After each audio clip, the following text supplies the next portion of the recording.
Hi everyone, it's Roger and James here from the What's on Disney Plus podcast. In this week's episode, we're going to be talking about tons of news, really. We'll be talking about WandaVision at the end of the episode. We'll be giving all of our thoughts on those first two episodes.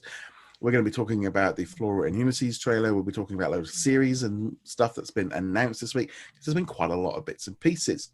But before we get into any of that, just a quick bit of housekeeping. So up first, if you haven't already done so, make sure you are subscribed to our YouTube channel, or you can keep up with all of our latest videos. You can also subscribe on all the different audio platforms as well for the podcast. And coming up in the next few weeks, we've got some retro reviews where I did with Jeremy, and patrons get access to them a little bit earlier than everybody else. Speaking of patrons, just want to a huge shout out to all of our supporters. First off, huge thank you to Sarah, who is our executive producer level, and for all of her support. Also for our Diamond members and Gold members, including Andrew, Jamie, Jacob, Andrew, Chris, Darren, The Juice, Lester. We've also got Lauren, What's on Netflix, while on YouTube memberships as well, which you can join as well. For our Gold and Diamond members, we've got Matt, Dawn, David, Bad Dog Gamer, Martin, Adam, Jeremy, Joshua, and Sarah again. So again, a huge thank you for all of your support. It really does make a massive difference in keeping all of this stuff going. So big thank you. Right, let's jump into it. So let's start off with, it was one of those things, there was a lot of news this week. There was an absolute load of it. I think there's a lot of stuff from last week that they pushed over, but also just lots of everyone getting back to work after the holidays, lots of deals being done, lots of stuff happening, lots of stuff being revealed. So let's jump into it. We had our first I would almost say our first big trailer of the year. Flora and Ulysses was revealed. Now, we did kind of get a sneak peek at this at the Investors Day, but now it was out for everyone to watch. James, what did you think of that trailer? I thought it was pretty cute, actually. It looked pretty entertaining. I went into it with no expectations and came out of it going, yeah, I'm looking forward to watching this when it pops down next month.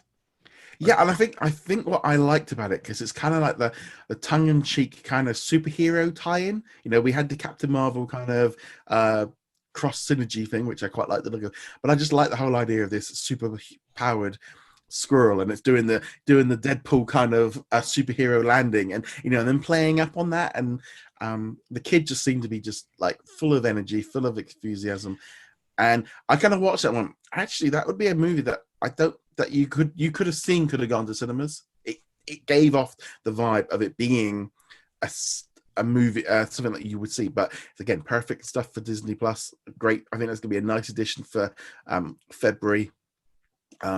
Yeah, I kind of, and I was chuckling, and I was going, oh, that'd be nice. We could do with a good movie with some laughs. Yeah, certainly lighthearted, and as you mentioned, the main actor, the child actor, has a lot of energy, which can go wrong in movies, kind of get annoying. Yeah. But I think she actually managed to find a pretty good balance there of being energetic and exciting. Kind of got that Miss Marvel. I'm so excited to be here and I enjoy this kind of thing, but not straying into the just calm down, kid, please. Yeah, it looks good. Just lots of funny moments and stuff. We're gonna have the stereotypical villain, which obviously is the animal catcher, which I have never seen an animal catcher in my life. I don't know if you guys have them just roaming the streets constantly in the US, if you have a major problem, but I think the only streets they roam are downtown Disney, but maybe not now, actually. No. I have seen animal control, but that's also because I live kind of on the border area that starts getting into the more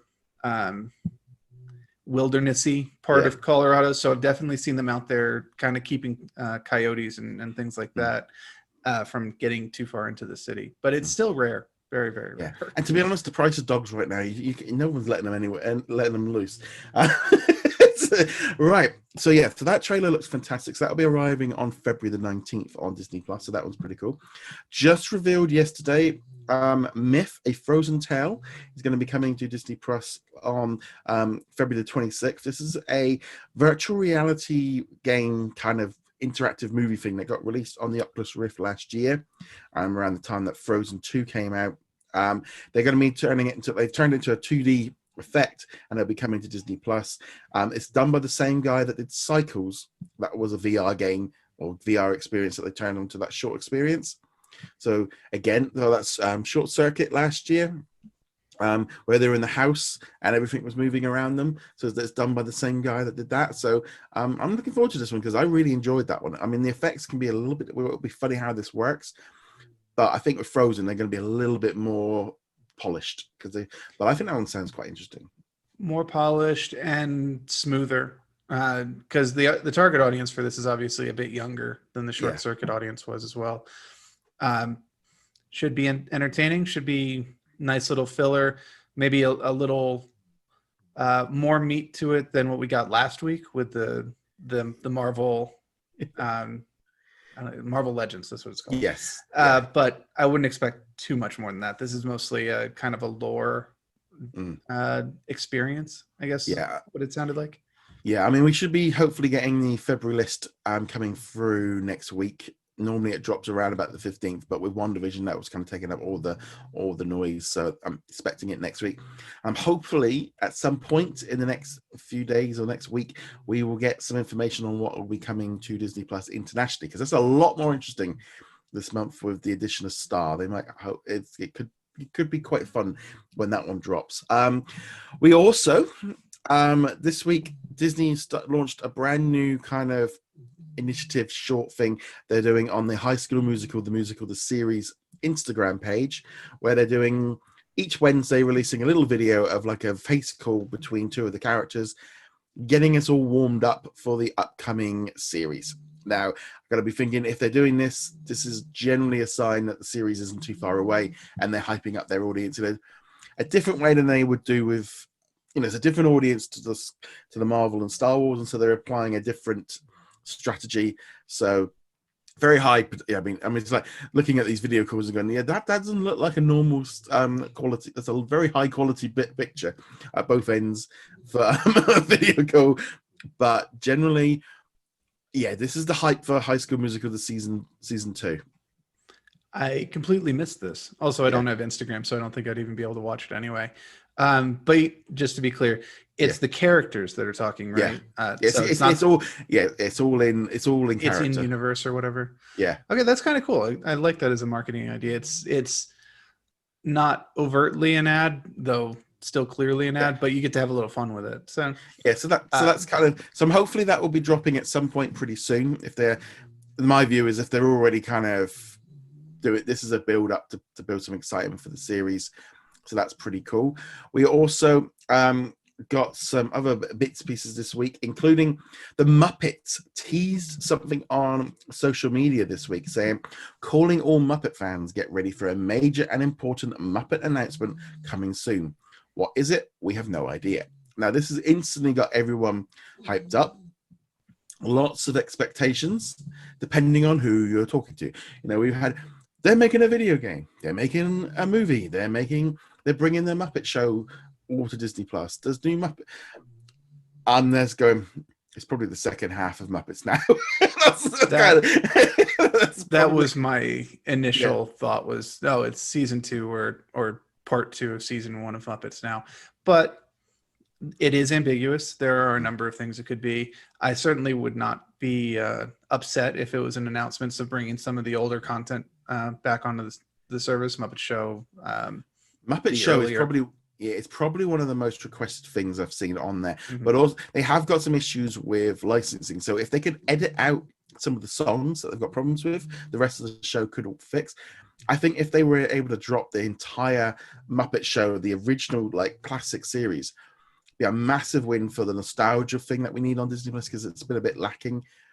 I also wouldn't be at all surprised if we did get some more Muppets now, and because I think what they did last summer, and you can see it very clearly now, was all their summer shows that they had. They split the seasons. Earth to Ned and Mighty was the Big Fib. Those came out after we'd all got into the pandemic, so they kept some stuff back for the winter if they weren't filming again.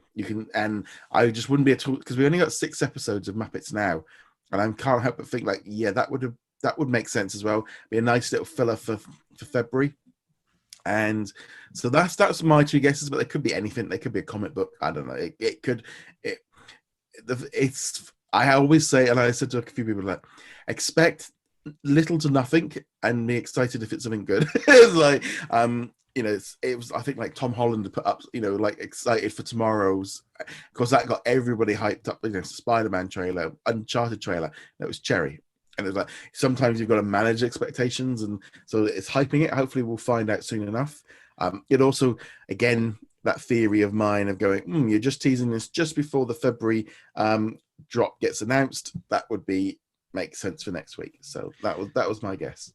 That it continues to be my guess. And also, there were a lot of Muppets that were missing in the first half of Muppets Now, or we only saw brief little bits of, because it was pretty much dominated by Mrs. Piggy and Kermit with Beaker and Honeydew and so forth, getting a little bits. But there's a whole bunch of Muppets who got little to no screen time, and we'd love to see more of them.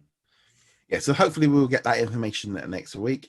Got a new series coming to Disney Plus called First Gem, being created by Oprah Winfrey's company. It's been written and directed by Yvonne Orji, who is it's based on her personal experiences growing up as a Nigerian immigrant in America. As a child, she's caught between trying to honor her parents and culture while simultaneously trying to assemble into American life. So we've got a comedy series. This could be a while off yet, but it's nice to see, after all of those Investor Day stuff, that the train is still full steam ahead. On the same note, we've also got another movie coming to Disney Plus called Crater, which is going to be basically set on a moon colony, and it's a coming of age story in the vein of Stand By Me, where after the death of a father, a boy growing up on this lunar mining colony takes a trip to a mysterious crater along with his four best friends, prior to them being permanently relocated to another planet. So it's like, okay, we got a space Stand By Me, or a Space Goonies or something like that. It's like, okay, that's definitely a bit different and different location. Really depends on the tone. I mean, that could be the tone of that story can be very different. You can turn it into a horror story, or you can turn it into a lot of fun, depending on what's in that crater. Yeah, there's a lot of different angles you can go with that, and it adds more variety to the Disney Plus lineup or the Star lineup, depending on how you want to view it. But not everything is going to be Marvel and Star Wars and Muppets. So it sounds like an interesting premise. We don't know enough to really judge yet. Also, Ben Affleck is making a new movie, Keeper of the Lost Cities, which I think it's probably more likely going to be released at cinemas. That's again a fantasy book about a kid that's got telekinesis and all this. So that could be a nice, fun movie. John M. Chu is stepping down as a director of the Disney Plus Willow series. They're having a baby this summer, so they're busy.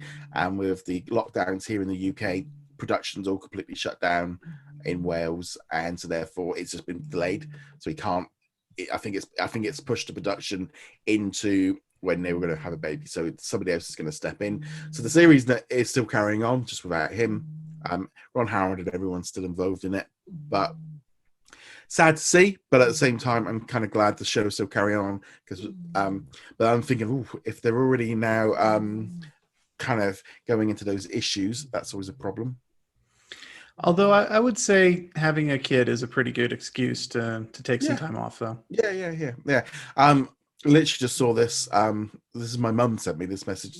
Apparently in the UK there is a village where they've now turned the entire set near them. It's been turned into the Obi-Wan Kenobi Star Wars set. It's an actual village. They built this town. Obviously they've built Tatooine. Why they build it in a village in England, I don't know. But for all the outside set, it's all been, and all the villagers are all upset that we're going to have, it's going to be there for years as a Star Wars set, and all the noises and all the explosions and stuff. And I'm like, I really want them just to keep sending stormtroopers down to the local co-op just to collect stuff all dressed up. I'd be curious if it's a set that gets continual use, because there's only so much mileage you can get out of Tatooine at this point. But the kind of thing where you could use this set as a tourist attraction, kind of like New Zealand has Hobbit Town, that kind of thing. It's pretty good, but also they can. It depends on others. I'm guessing as well. You've got the Rogue One series that they're doing. As much as they're doing as much as they can in the volume, if they can, they still need to use the odd sets and stuff because the Mandalorian they do it as well. We've got the Acolyte as well. We've got Lando. We've got all these other series going on. So in some ways, it's that thing of, is it cheaper to fly, the Mandalorian guys over to film in that set and then fly them back than build a new set? If they need to go to a different planet, they could do that too, just as an idea. I hope they let Tatooine rest a little bit after. Well, I don't know necessarily. I don't know if necessarily. I can't imagine it's really. I'm not sure entirely if it's Tatooine because it's not exactly the driest of places at the minute. It only has to look dry on film. Yes, so that's pretty cool. And we've also got some other news on the brand new Doogie Howser MD series. A couple of people have been cast, including Peyton Elizabeth Lee is going to be the lead. She's going to be playing Doogie, and I'm going to try and pronounce this right. Kameāloha. That's going to be the name of the series. So I think that's a good role for her. I think that's, a lead role, just as, she did Annie Mac, and then she's gone on to do Secret Society at the Second Born Royals.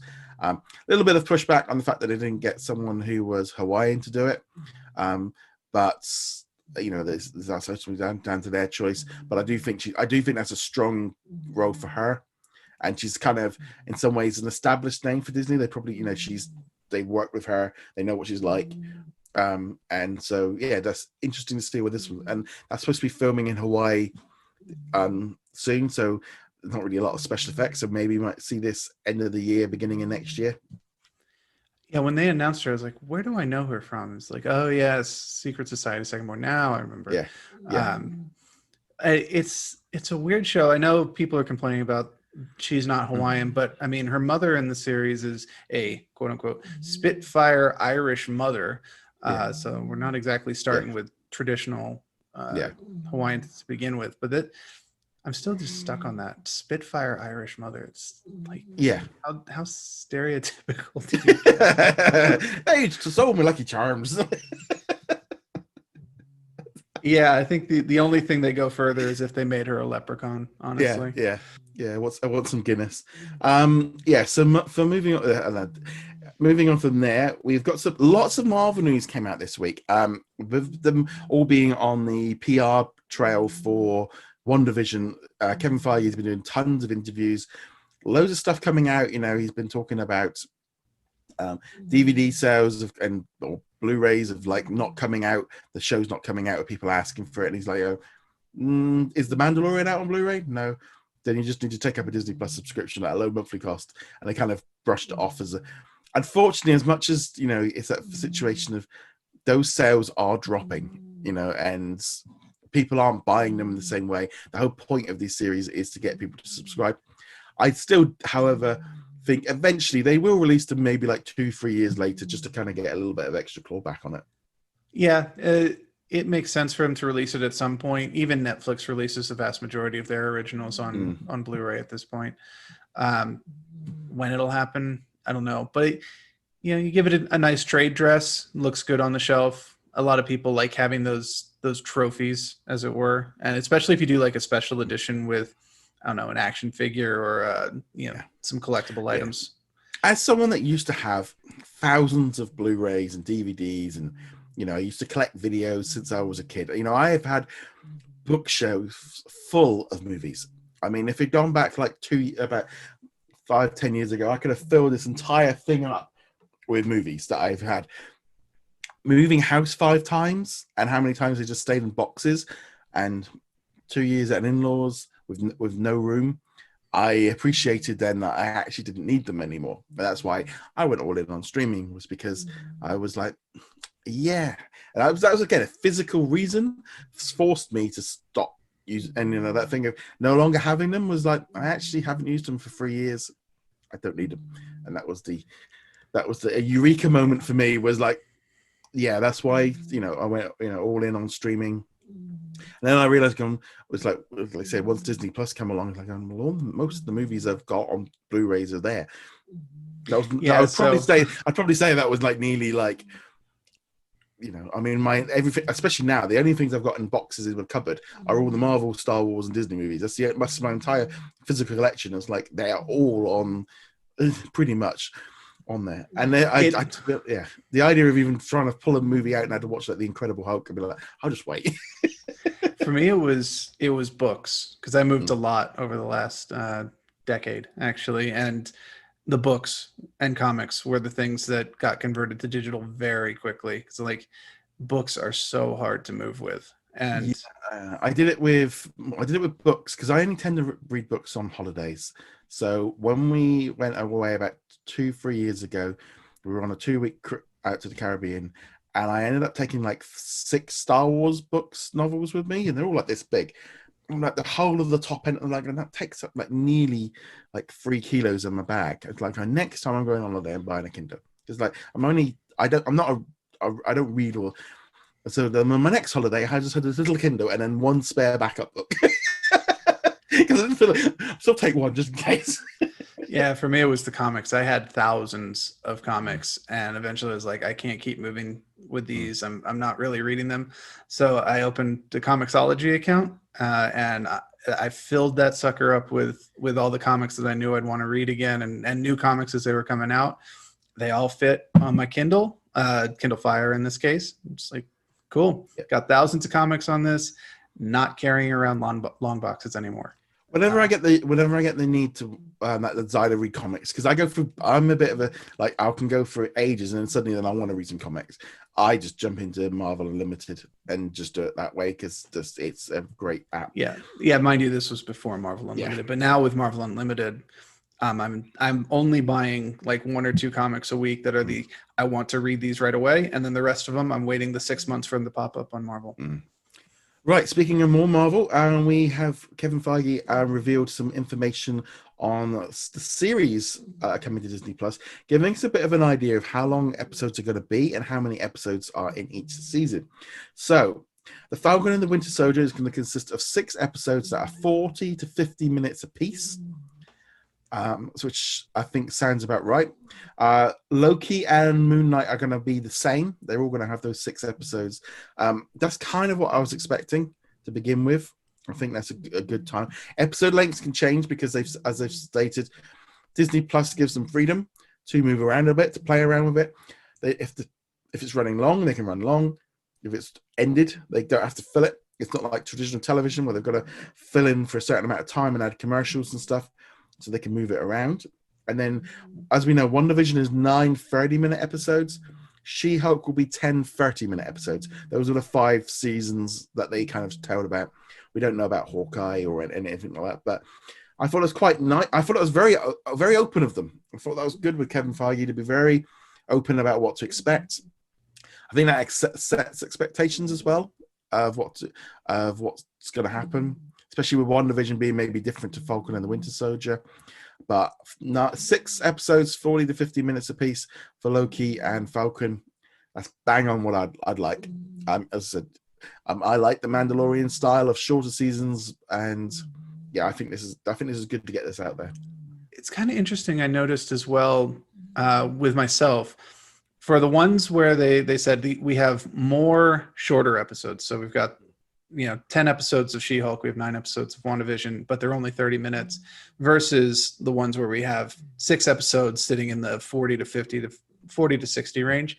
Like, I expect the quality to be higher on the shorter seasons that have longer episodes. So 6 episodes of Falcon at 40 to 60 minutes, I expect to be higher quality than 9 episodes of WandaVision or 10 episodes of She-Hulk. And I don't have any basis for that. I don't really know why. Yes, that's your old-fashioned way of looking at television.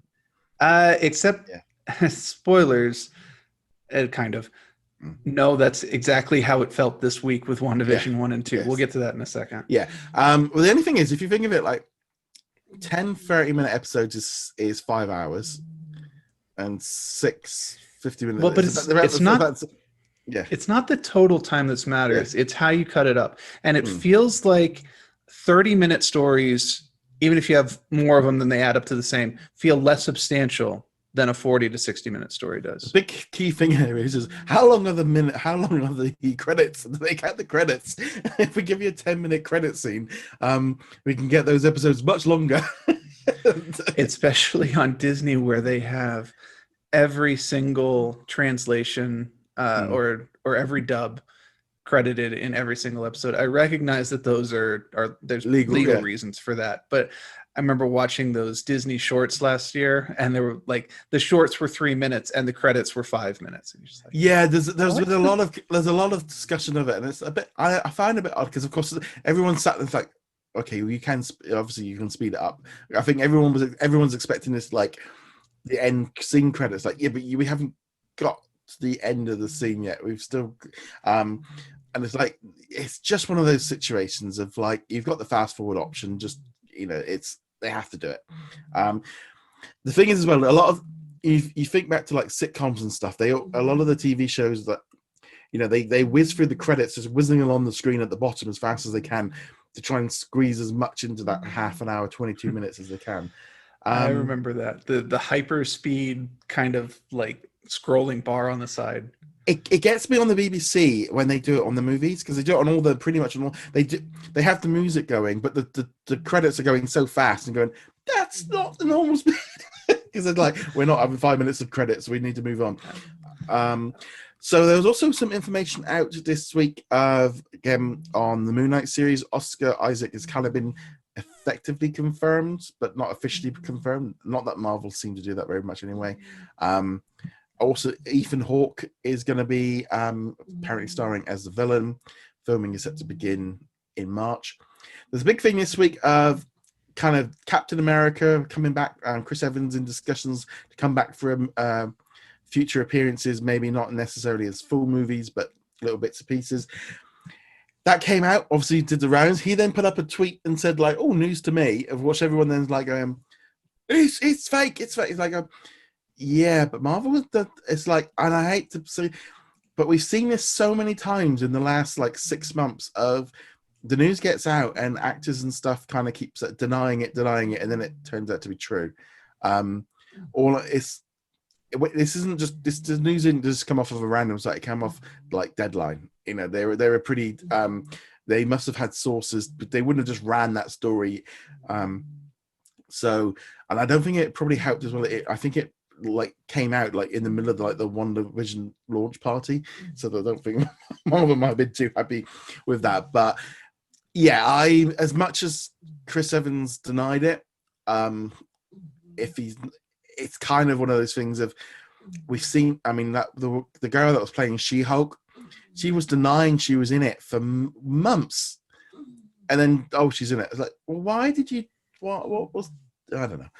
But so Chris Evans, if he doesn't return, I fully accept that. But also there was a little bit of part of me goes, he could just be coming back for like cameos and old man cameos.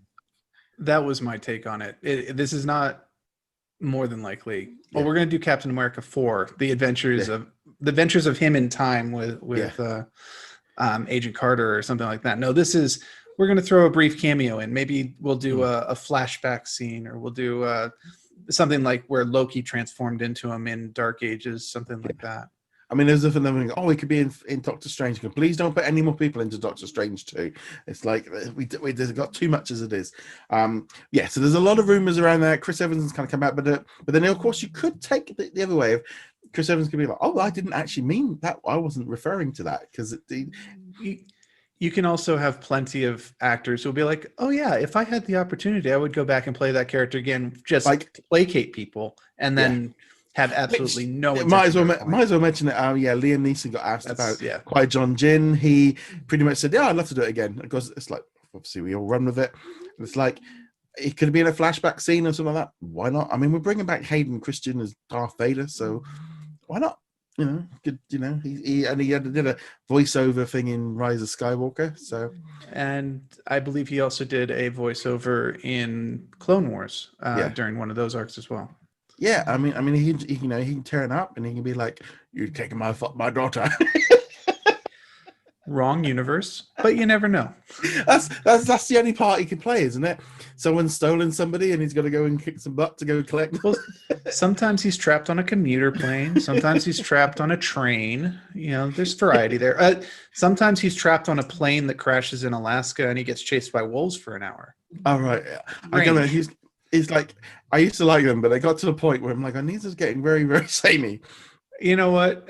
If it works for him, if he's drawing a paycheck doing it, more to him. But there's definitely been that he found a niche for himself, and he's been playing. He did have that role in Clash of the Titans, which ended up being fairly interesting, at least. The thing is it's funny back because you think back to like the 80s and 90s, and actors used to get pigeonholed. This happened all. Well, yeah, I mean, there's a lot more. Actors are much more aware of it that they don't want to be, so they take a lot more parts to not be stereotyped.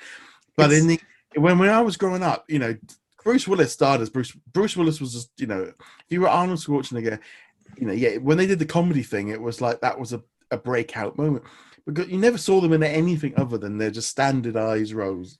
Yeah, no, you've got Bruce Willis in Die Hard, Bruce Willis in Not Die Hard, Bruce Willis in Not Die Hard 2, and so on. I mean, I think it depends on the actor, too. Some actors definitely do not want to get pigeonholed. They don't want to get typecast. And then there are other actors who are like, if I play the same role in everything, I just keep getting roles because I can always be generic bad guy henchman number 2 or whatever. Yeah, it is kind of interesting to see how that works out. It's funny actually. We watched Tenet last night, and what's this? I completely just drawn a blank on his name now. Washington? No, the Kenneth Branagh. So Kenneth Branagh turns up in it, right? And he's doing this full-on like Russian accent. My wife goes, "Didn't he die?" Like, no, he's not dead. This is like he's moved on. He does lots of stuff, but he's an actor. He obviously he does so many different roles and stuff that he couldn't. And he was just like one of those things of going, he jumps around a lot and instantly do it. And same with Robert Pattinson, you can see him jumping around and doing different kinds of it.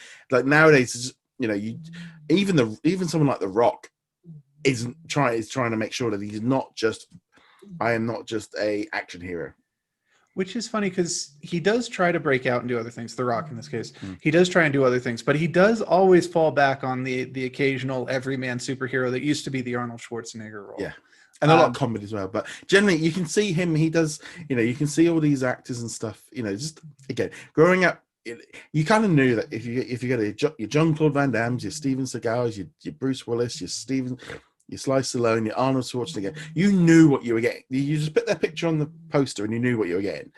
That's not like that anymore. An actor could do anything, maybe other than Tom Cruise. He would just stand there. I don't know. He's carved out a kind of good niche for himself with the Mission Impossibles, but then he also does stuff like Edge of Tomorrow or Live, Die, Repeat, whatever the other name for it was, stuff like that.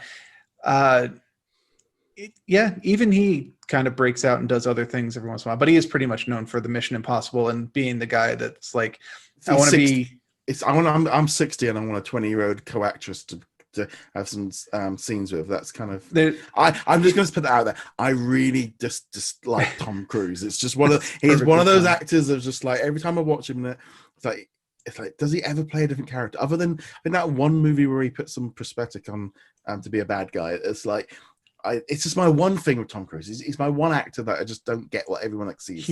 He was the best part of Tropic Thunder, and that's actually saying quite a bit because that was a really good movie.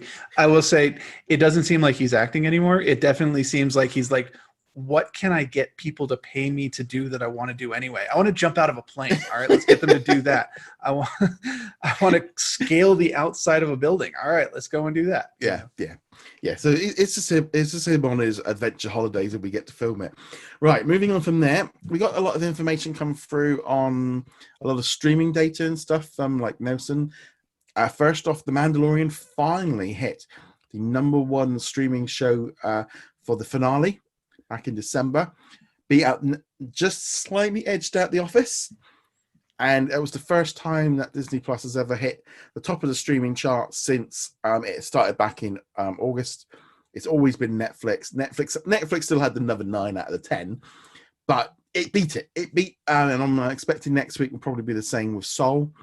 But this has been this kind of thing of like, and when The Office disappears as well, because that's gone over to Peacock. But I think we're going to start seeing a lot more of this. I mean, I'm expecting Disney Plus to pretty much be in that list weekly now, with WandaVision, all these different series dropping in.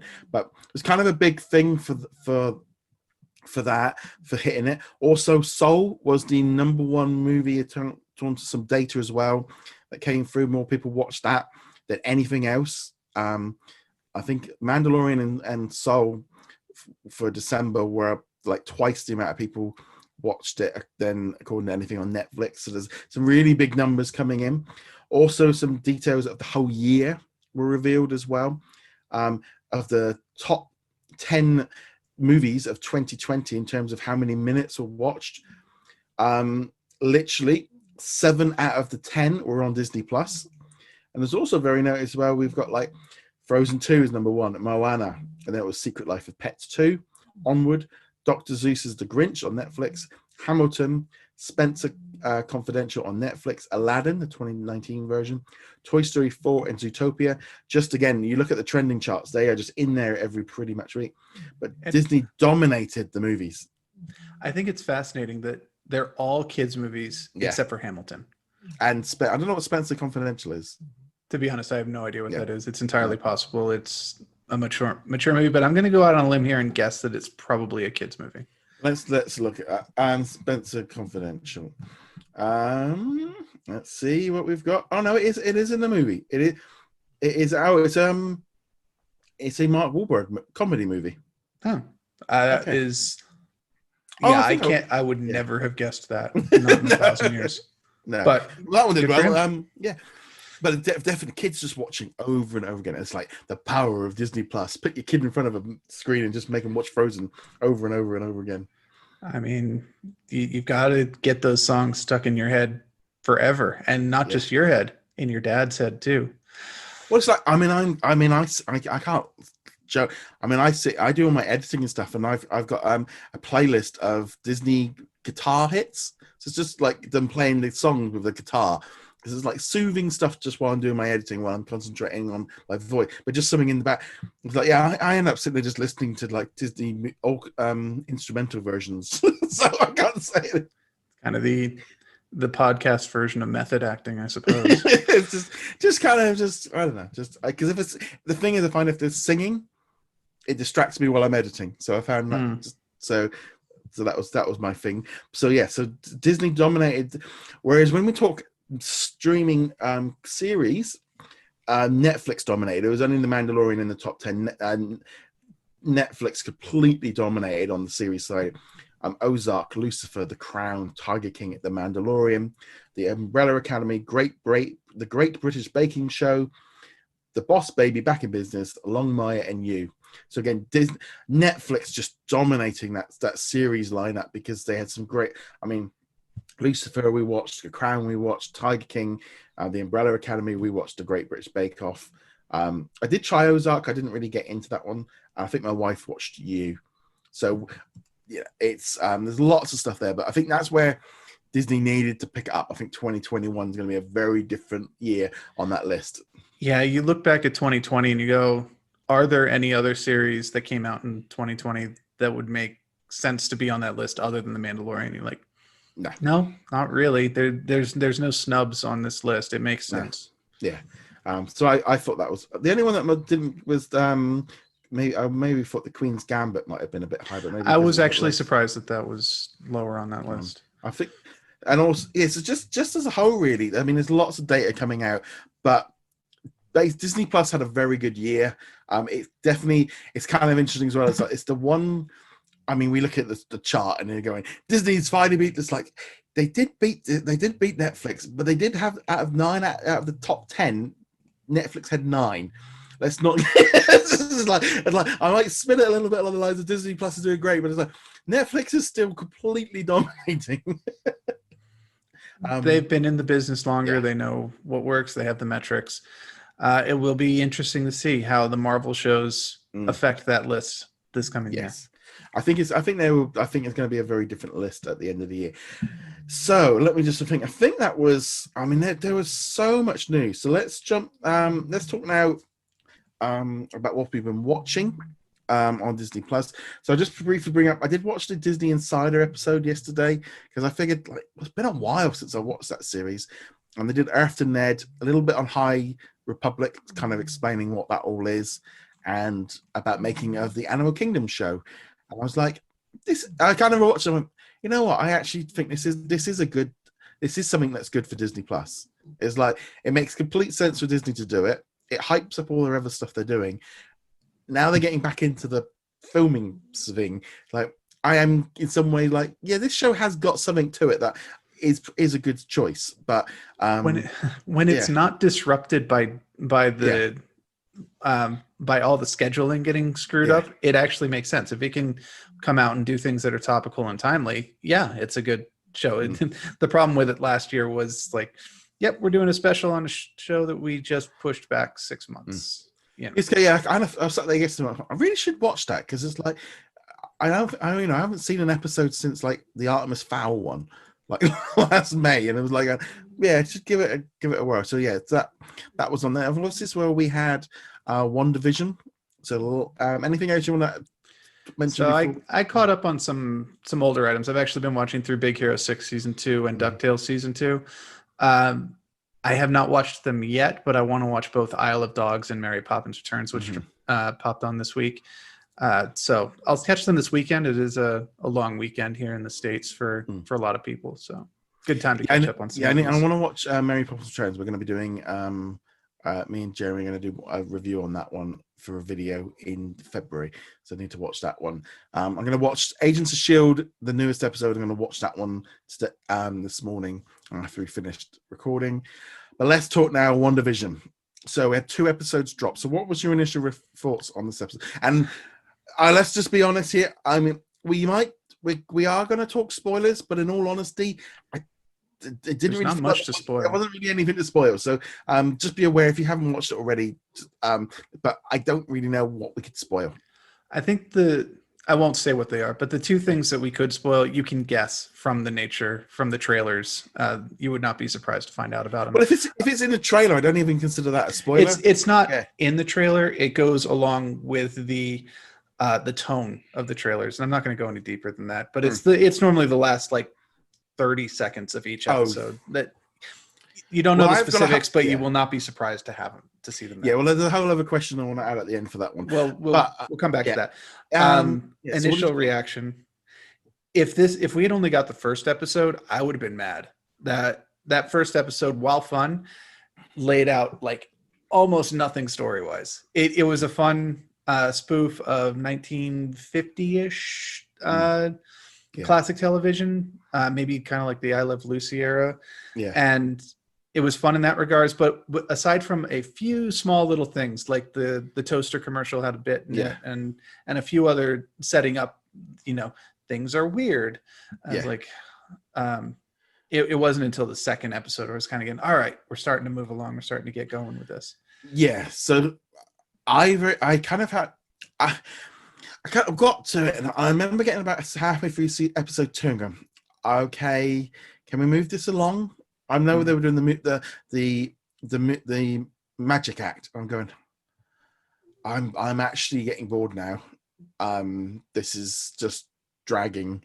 It's like, I think the novelty factor had started to wear off after watching the 2 episodes of going back to back. I'm going, yeah, this is just filler. I wasn't really feeling it. That was the one scene where I was, I'm getting this the whole like being it black and white. I've got no problem with, but it's been funny because we've had this in our chat a little bit of. I grew up where things like the Monsters and Addams Family and I think the Hillbillies used to be on TV in black and white when I was a kid and used to watch it because these were days when we only had 4 channels, and if you didn't, it was that or the news. Those were your choice. So we did watch Addams Family and the Monsters. I used to watch them all the time in black and white. So I can't, as much as we did have color, and I even had a black and white television that was my mum and dad's first TV. Back when TVs would last 20 to 30 years, and you never threw a television away because it never died. And so that feeling of like watching stuff in black and white takes me back to being a kid. But it's like, oh yeah, the nostalgia. It's like, well, it's not nostalgia. Like I hated it when I was a kid, so it didn't bring back good memories. It was like this was, and then there's like I think like you eventually get used to it. But I think an hour of it was a bit like, okay, And I love the pop of the color. I mean, that works so well when that happens. But it was that kind of feeling of going. I mean, I remember we were watching. My wife came in and goes, "Are you watching this?" Beep. And we saw some. She saw some clips on the one show when they were promoting the show, and she said that looks awful. And I can't help but feel like how many casual fans are going to watch this and go, "What is this rubbish?" Yeah, this isn't what they wanted. This isn't the MCU. This isn't Marvel. I know where they were going for, and there's been a lot of discussion in our Facebook group of people being disappointed. A lot of people then going, "It was great, all these little times." Like, yeah, but you shouldn't have to sit through an hour for a few Easter eggs. That's a little bit. And you shouldn't have to go onto YouTube to have the Easter eggs explained to you either. No. I think a lot of people are going to be in that situation if they even bothered to notice that there were Easter eggs at all. I grew up with the Nick at Night era, so I grew up watching Bewitched and Get Smart and stuff like that. And that one. And several, for those of you who are only listening, he was doing the nose twitch from Bewitched. Some of those were in black and white, some of them were in color. I have no problem watching black and white. And it was kind of nice with the occasional pop, like the toaster I was talking about had that red blinking light, and you're just like, what's going on with this red blinking light thing? But that was like the only part of the first episode where you're getting that something is wrong vibe, other than, of course, them not being able to figure out what the special occasion was and when were we married, where were we married, etc., etc. They got like no knowledge of anything. That started to go, but even at that point, we were 20 minutes into the first episode. You're like, you kind of have to lay the something is wrong groundwork faster and earlier, and you have to draw people into what the mystery is. And I don't think, even with both episodes, they haven't quite gotten to the point where you're like, I want to see this mystery. I want to see them unravel the mystery, and I want to find out what's going on. It was a little better in the second episode, but it's taken a little while to get there. I can see why they dropped the 2 episodes. I can see why they needed to do that, because I think we've kind of left the second episode with that kind of overarching feeling and going, I want to know what happens next week. I'm sold. But it wasn't like, oh my God, this is the greatest TV show of all time. This is, it's like, I was like, this is weird. I'm never probably going to watch this episode ever again. I thought we'll never watch the first episode again, not because it was bad or anything, but that entire dinner sequence, I had a really hard time sitting through. I think it's like I said, I get what they were doing, and in some ways it's this kind of thing of like, it's something they could never have done in the movies because it would have been too long. You can't squeeze in that, and it would have been like a 2-minute montage, and it wouldn't have had the effect, because there is this kind of feeling of after an hour being in that zone, you're starting to go, oh, something's not right, they're pulling something out. And they really edged on it on that second season, which helped, I think, set the story. I just felt like the whole thing with the musical act was like, what was the point of it? It didn't move. It was just them messing about, and and also, I don't know, it was just one of those things. That was the one thing for me. And then the whole thing of him having chewing gum in it, making him drunk, and I mean, that's traditional sitcom 60s 70s comedy gag. Obviously they didn't have him be drunk, but I'm pretty sure that somebody coming home drunk and being stupid was a pretty common. I remember one of the most famous I Love Lucy bits is her getting steadily drunk on that Vita whatever it was. Admittedly it was a hilarious sequence, but that's a standard routine, so that makes sense. Obviously they couldn't have him drinking because he's Vision, so they had to do the gum thing, which was odd. Whatever. If only Ultron had known, if he just gave him some chewing gum, he could have defeated him. Super easy. But big blast, Thanos coming in to destroy him. No, here's some peppermint chewing gum. To be fair, it's not exactly where the tactical mind is going to go in how to defeat Vision. I'm surprised. I mean, I know the animation isn't like supposed to be literal. It's supposed to be a silly representation. I'm like, why would you have a direct path to the gears anyway? I mean, the thing is, it's like this whole thing of like, whether or not, because Vision kind of, I keep coming to this thing of going, Vision doesn't feel like he feels like he's there, rather than he doesn't feel like a character's been made up for I know she's made up these characters, well, that's what we're thinking anyway. But there's this kind of feeling of going, when they did the scene of him in the office talking to his boss, he was aware that there's something wrong, which is, it wasn't like the other characters which are all playing along. I don't know. I don't know where it's going to go, but it was like, and the fact that he had a sequence in the office where Wanda was not present at all suggests a certain level of autonomy. Not sure where they're going with it yet. And this is another one of those things where this kind of leads into where there are probably things happening in these 2 episodes that we're not really aware of that will be important later, but we just don't know it yet.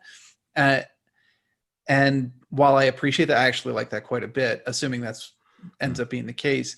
At the same time, you still need to have things to move people along in these particular episodes. I mean, there's that one bit where that's sword agent comes out the drain, and then WandaVision she reverses time, or reverses the tape, and it was a bit like, oh, okay, that was that kind of thing of going, oh, that, you know, you weren't expecting. I wasn't expecting her to just reverse the tape, or was the person controlling it reversing it? But it felt like Wanda was in control of that. Yeah, if we go with a traditional view of her powers, she could definitely do. It could be her messing with reality and just kind of rewinding it, leaving it kind of ambiguous at the moment.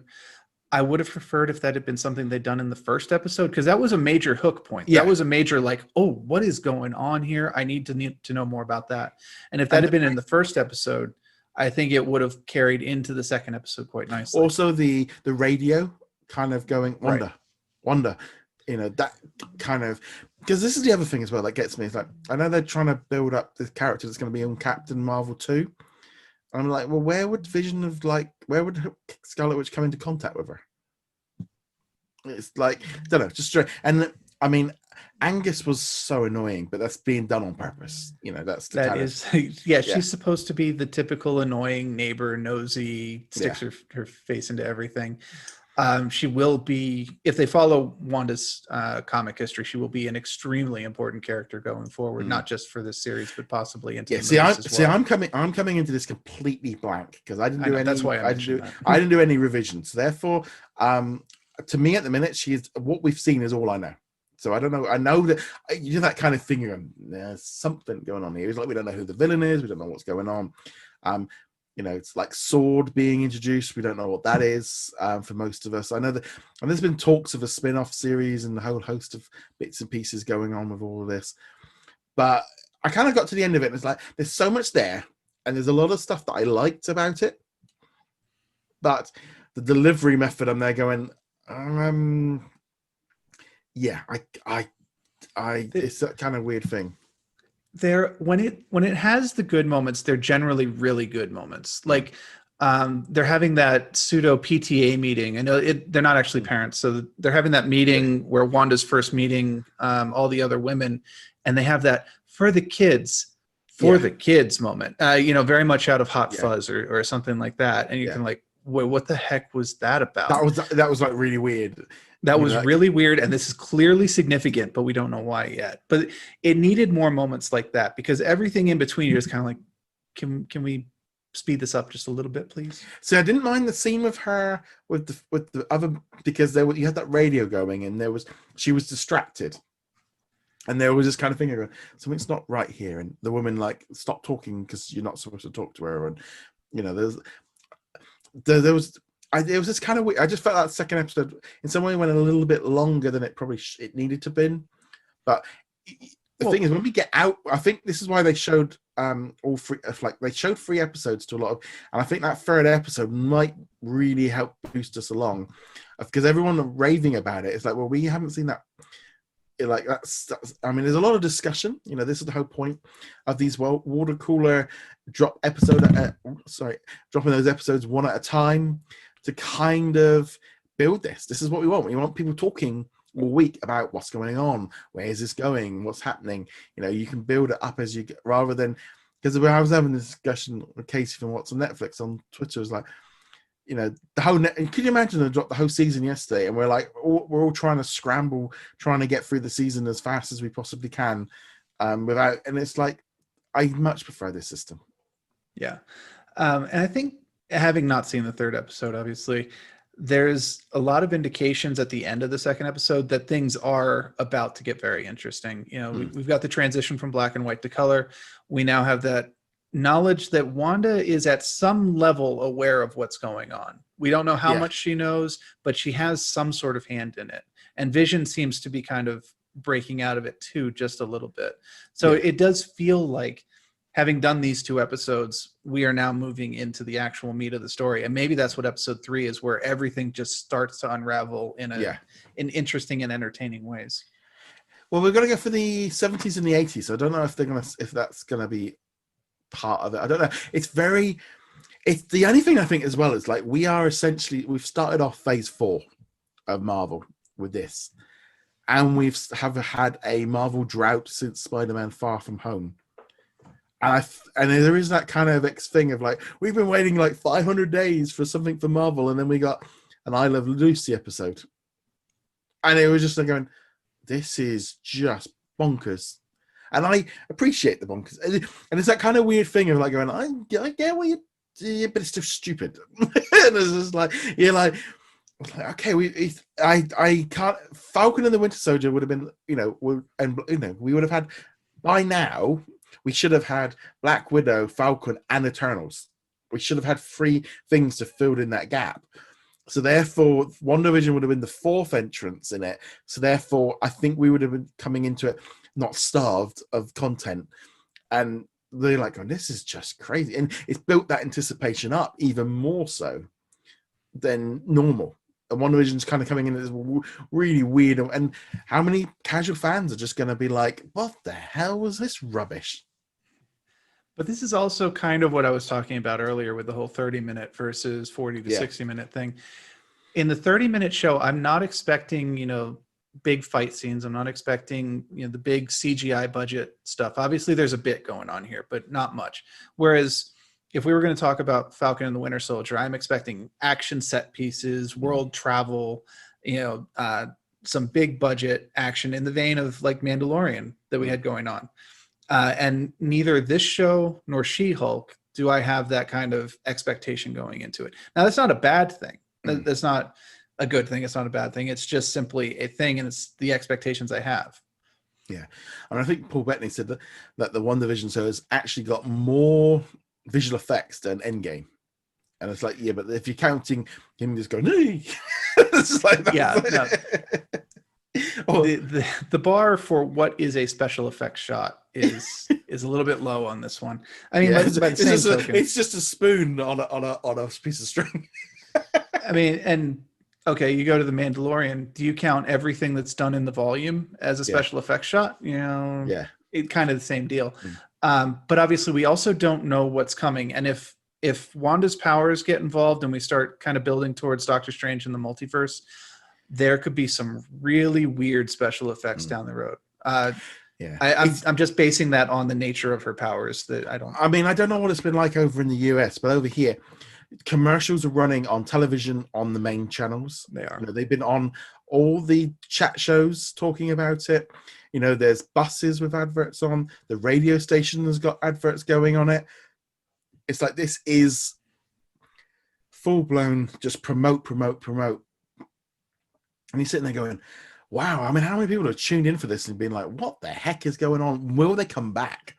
Or will it be one of those things of, oh, you didn't like it? No, you need to go back and watch it. Please go back, and like, I'm just really glad they did do that second episode to kind of, because I think that would have been a struggle.